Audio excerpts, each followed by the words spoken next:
What's up? Galerinha do sétimo ano, e aí? Como é que vocês estão? Vocês estão bem aí? Espero que estejam todos bem, tá? Galerinha, é o seguinte, hoje a gente vai dar início às nossas videoaulas, tá? Dar continuidade ao nosso assunto que a gente deveria ter continuado em sala de aula. E a gente vai trabalhar com... Pera aí, deixa eu ver... There be in the past simple. É um assunto fácil, tranquilo, semelhante ao anterior. Quer dizer, é uma complementação do anterior, né? Que a gente utilizou was, were, e a gente vai ter algumas regrinhas semelhantes para esse novo assunto da gente que complementa o nosso antigo. Lembrando que vocês foram excelentes no primeiro teste, então creio que vocês não terão dificuldades em relação a este assunto. Lembrando que, para dúvidas, qualquer coisa assim do tipo, vocês me procuram no meu Instagram, ou se não, no Instagram dos professores do Colégio Carvalho. Tá bem, galera? Então vamos dar início à nossa aula aí. Valeu! Então, galera, let's continue. Vamos continuar aí nosso conteúdo, né? Que tinha falado anteriormente, que é um conteúdo fácil, vai complementar o nosso antigo assunto was e were, verb to be in the past, verb to be no passado. E isso daqui só vai ter um acréscimo de algumas coisinhas. É rápido esse assunto, prático. Nós temos aqui nossa forma afirmativa também, negativa e interrogativa, tá? Nesse assunto. Vamos continuar nessa linha. E aí a gente vai dar início aqui.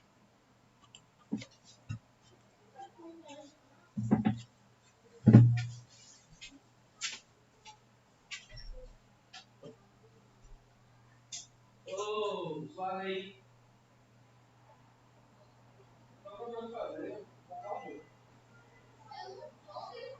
Está.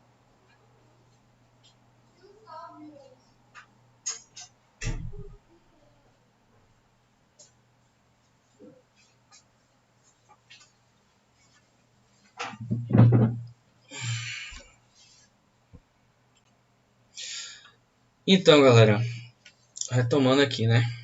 Vamos lá. Então, nós temos uma definição curta. There be in the past. It is used to mention something that existed, existed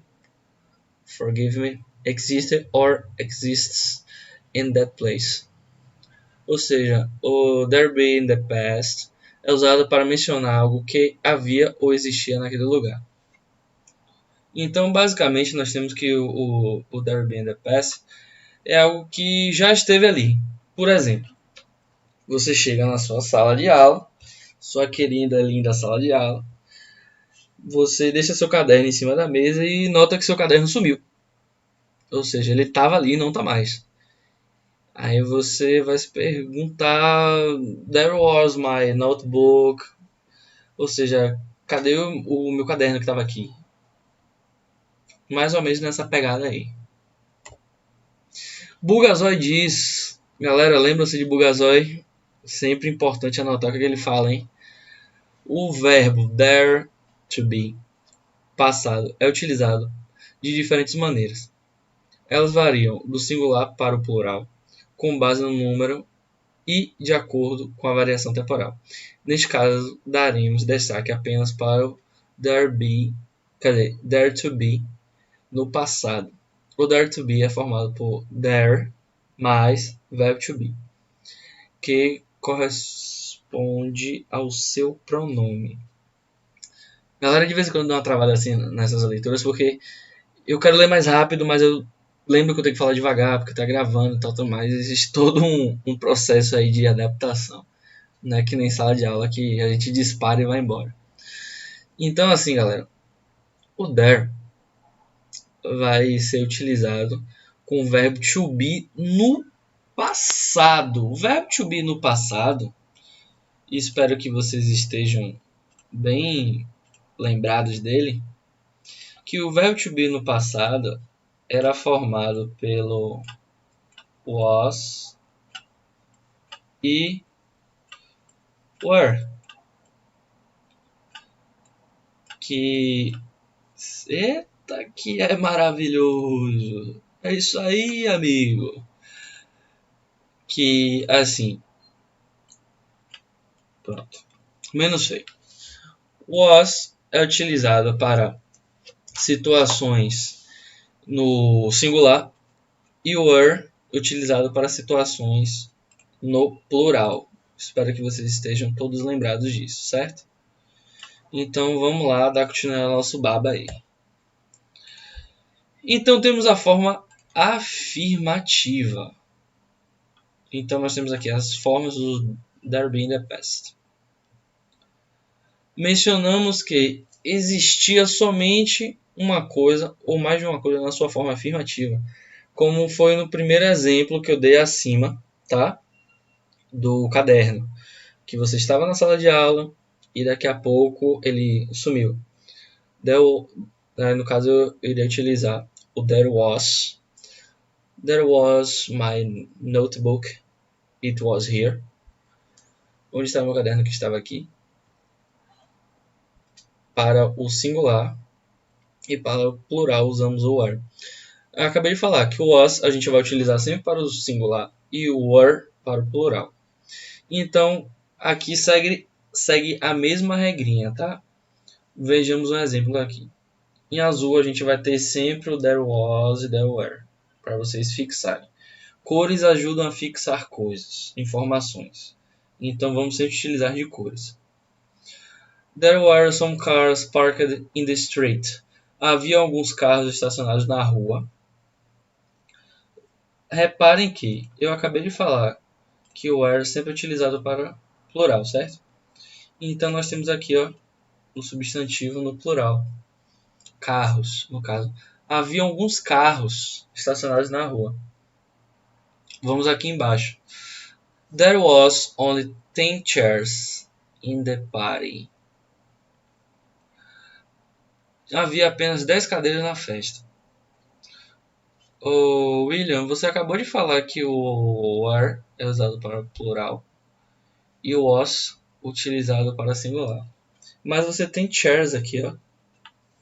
Você tem um S no final do chair. Deixa eu dar uma arriscada aqui melhor. Você tem o substantivo chair, mas aqui no final você tem um S e eu tenho um was aqui na frente. E aí, como é que a gente faz agora? Galera, o was também em algumas situações pode ser utilizado com o substantivo no plural, certo? E em algumas situações ele pode ser utilizado.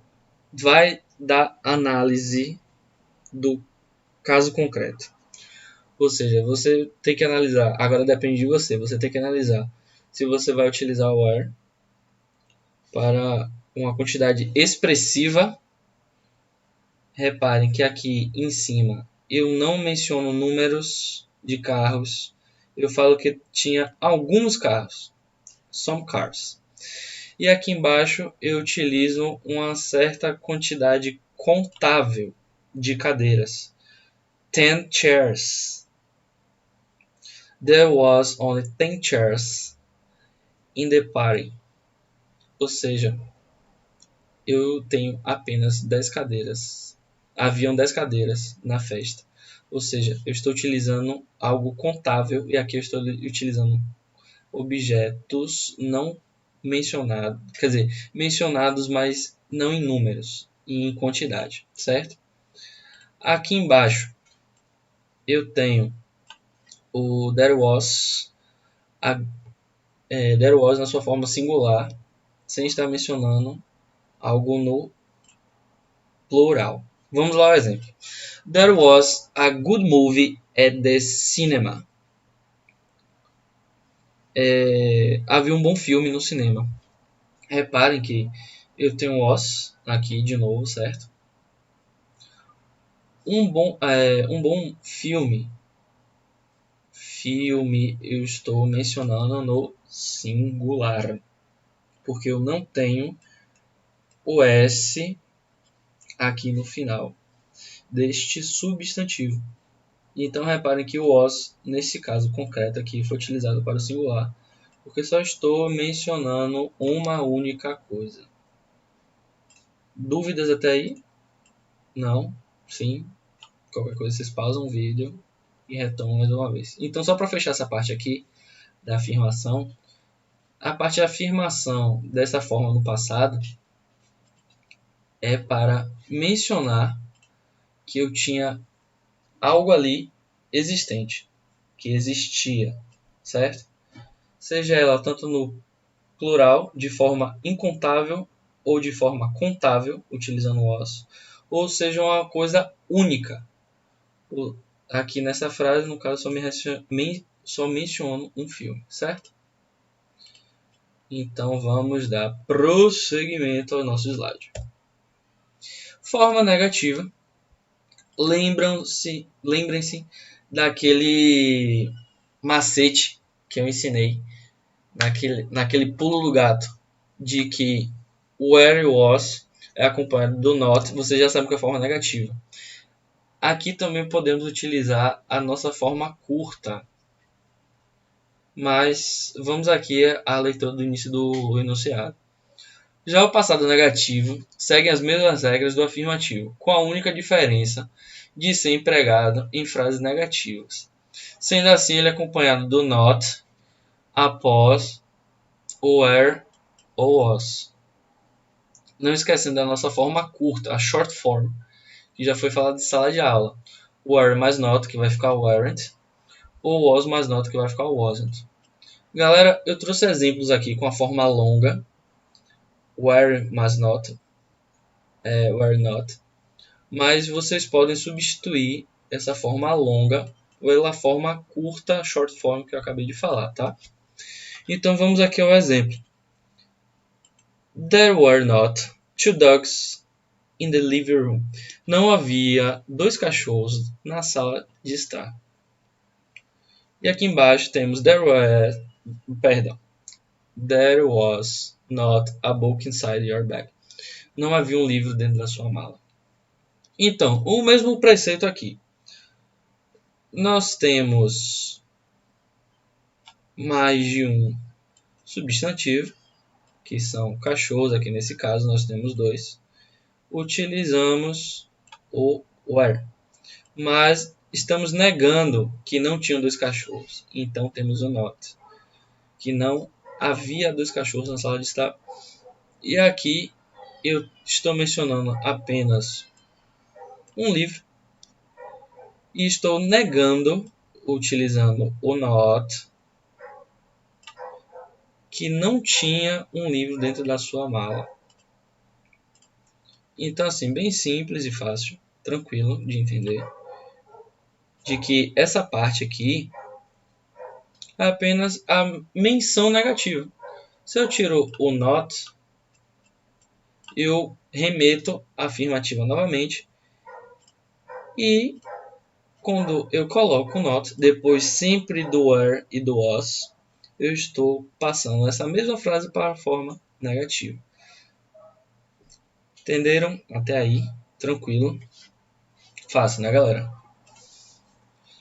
Bem, forma interrogativa. Eu peço que vocês agora prestem bastante atenção. Galera, lembram-se que vocês colocavam o was e were na frente dos sujeitos? Na frente do I, do you, do he, do she, do we, do they. You não, perdão. Was e were antes desses pronomes pessoais. Então aqui vai acontecer a mesma coisa. Só que a gente vai utilizar o were ou was na frente do there. Eu peguei as mesmas frases, tá? Como exemplo. Só para explicar isso daí. Beleza? Então nós temos aqui parte interrogativa. Por fim, para o uso do passado no plural interrogativo ou no singular também, faltou singular aqui, do there to be, basta trocar a ordem entre o there e o verbo to be em questão, ou seja, o was ou were, que eu acabei de mencionar.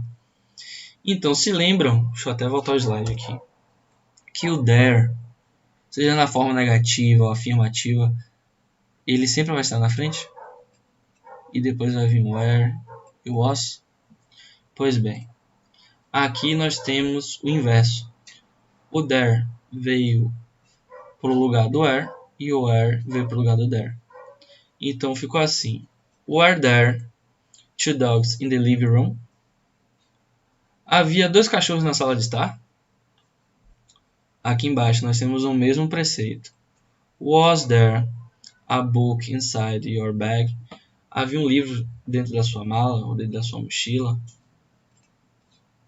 Só apenas fizemos o lindo trabalhinho de inverter as coisas de lugar. Só esses dois aqui. E colocar sempre uma interrogação, tá? Porque caso vocês não se lembrem, eu já peguei teste de vocês com perguntas sem interrogação. Mas é sempre válido colocar interrogação no final das interrogativas, tá bom, gente? É extremamente vital isso daí. E por fim, nós temos o final da nossa aula, que nós temos nosso deverzinho de casa aí, da página 20 do seu livro, para vocês completarem os espaços em branco, utilizando o there were, there was, ou there weren't, ou there wasn't, ou was there, ou were there, certo? Galerinha, qualquer dúvida, vocês, por favor, falem comigo no Instagram do meu pessoal, as dúvidas recorrentes no Instagram pessoal dos professores, no Instagram de todos os nossos professores, né, de lá do colégio. Eu estarei online durante um horário fixo, mas nos outros dias da semana vocês podem vir até mim no meu Instagram pessoal do professor para retirar alguma dúvida caso tenha ficado da aula e algum feedback sobre a aula, o que precisa melhorar, o que precisa modificar, se estava bom, se estava ruim, se estava rápido, se estava devagar. Mas, por favor, não esqueçam de dar esse feedback e fazer esta paginazinha aqui do livro. Tá bom, galera? Então, see you next week. Vejo vocês semana que vem. E forte abraço e fique com Deus.